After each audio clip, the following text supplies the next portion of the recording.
ہوتا ہے، نگاہ فکر کو تازہ شعور ملتا ہے، نام محمد سے دلوں کو سرور ملتا ہے، نگاہ فکر کو تازہ شعور ملتا ہے۔ نصیب کیسا بھی ہو واسطہ احمد کا دے کے، نصیب کیسا بھی ہو وسیلہ محمد کا دے کے، خدا سے جو بھی مانگے ضرور ملتا ہے۔ معزز سامعین، مسلک اہل سنت والجماعت سے تعلق رکھنے والے غیرت مند بزرگوں مسلمان بھائیوں، آپ کے اس ایریا میں پہلی مرتبہ حاضری ہے۔ قرآن پاک کے شان کے بارے میں گفتگو کرنی ہے، اور آپ حضرات کی خدمت میں آپ نے دیکھا میں 11:15 حاضر تھا، مجھے ٹائم 12:30 تک ملا ہے۔ میں انشاءاللہ کوشش کروں گا اپنے کسی ٹائم میں مسلک اہل سنت والجماعت بزبان قرآن بیان کرنے کی اللہ مجھے توفیق دے دے۔ بس آپ چاہے تو سبحان اللہ کہیں، چاہے نہیں کہیں، میں نے آپ سے نہیں کروانا، اور نعرہ میرے بیان میں مت لگائیں کہ آپ کو میرے اوپر احسان ہو۔ میں نعرے کا قائل ہوں لیکن میدان میں، ٹھیک ہے؟ یہاں سے اب آپ توجہ کر کے سنیں، ہم ریمنڈ والے ہیں، ویسے ہی آپ کی مرضی، آپ کہیں نہ کہیں، میں نعرے کا مسجدوں میں نہیں میدانوں میں چاہے۔ میں نے آپ حضرات کی خدمت میں قرآن کریم سے متعلق چند باتیں عرض کرنی ہیں۔ سب سے پہلے میں ایک سوال اٹھانے لگا ہوں، القرآن ما ہو، قرآن کیا ہے؟ قرآن پاک کسے کہتے ہیں؟ حضرت قاضی بیضاوی نے تفسیر بیضاوی میں قرآن پاک کی تفسیر یوں کی ہے، القرآن هو المنزل علی الرسول المکتوب فی المصاحف والمنقول عنہ نقلا متواترا بلا شبہ۔ قرآن پاک اللہ رب العزت کی وہ مقدس کتاب ہے جو اللہ نے رسول اللہ صلی اللہ علیہ وسلم پر اتاری۔ حضور پاک علیہ السلام کی وجہ سے صحابہ کرام نے اس کو لکھا، صحابہ کرام کے دور سے لے کر آج تک بغیر کسی شک کے، بغیر کسی شبہ کے ہم تک پہنچی ہے۔ قرآن پاک یہ کتاب ہے، یہ اس کی تعریف ہے۔ اب میں ایک بات تو کہوں نا کہ قرآن پاک ہمارے پاس آیا ہے، قرآن پاک کے اوپر عمل کرنے کا حکم ہمیں اللہ رب العزت عطا فرماتی ہے، لیکن قرآن جو ہمیں ملا ہے اس قرآن پہ عمل کرنے کا طریقہ کیسے ہے؟ میرے بھائیوں، آج بعض لوگ دنیا میں قرآن کا نام لے کر اپنے غلط عقیدوں کو پھیلاتے ہیں، قرآن کریم کا نام لے کر اپنے غلط مذہب کی ترویج اور تبلیغ کرتے ہیں۔ میں پوچھنا چاہتا ہوں، قرآن کریم اکیلا آیا ہے یا امام الانبیاء بھی ساتھ آئے ہیں؟ حضور پاک علیہ السلام بھی آئے، قرآن ساتھ آیا ہے۔ کتاب اللہ کے ساتھ رجال اللہ کی ضرورت ہے۔ کتاب اللہ کا معنی اللہ کی کتاب، رجال اللہ کا معنی اللہ کے پیغمبر۔ قرآن پاک میں اللہ نے دیا ہے، صاحب پیغمبر تشریح کرنے والا بھی دیا۔ اس قرآن پاک کی تشریح میرے نبی کے ذمہ ہے، میرے نبی نے اس قرآن پاک کی جیسے چاہنی ہے ویسے تفسیر خدا کے حکم سے کر دینی ہے۔ میرے بھائیوں، یاد رکھنا، دنیا میں کوئی آدمی قرآن پاک آپ کے سامنے پڑھے اور اس کی تفسیر کرے، آپ اس کا سینہ تان کے پوچھ سکتے ہو یہ تفسیر حضور پاک علیہ السلام سے یا حضور کے صحابہ سے ثابت ہے بھی یا حضور پاک کے صحابہ سے ثابت نہیں ہے۔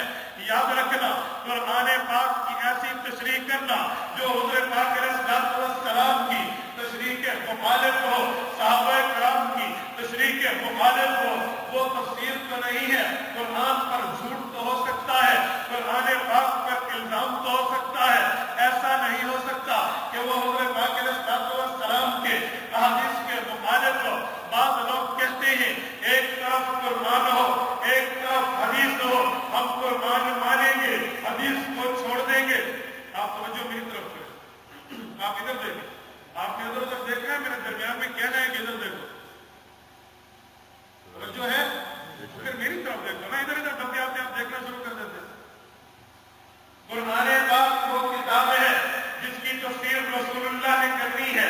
بعض لوگ کہتے ہیں ایک طرف قرآن ہے ایک طرف حدیث ہے، ہم قرآن اور حدیث کو دیکھتے ہیں تو جہاں قرآن حدیث کے خلاف ہوگا یا حدیث قرآن کے خلاف ہوگی ہم وہاں قرآن کی بات مانیں گے، حدیث کو چھوڑ دیں گے۔ نہ، ایسی بات نہیں ہے۔ قرآن اللہ کی بات ہے، حدیث میرے پیغمبر کی بات ہے، ایسا نہیں ہو سکتا۔ اللہ کچھ اور کہے، اللہ کے نبی کچھ اور کہے، یوں نہیں ہو سکتا۔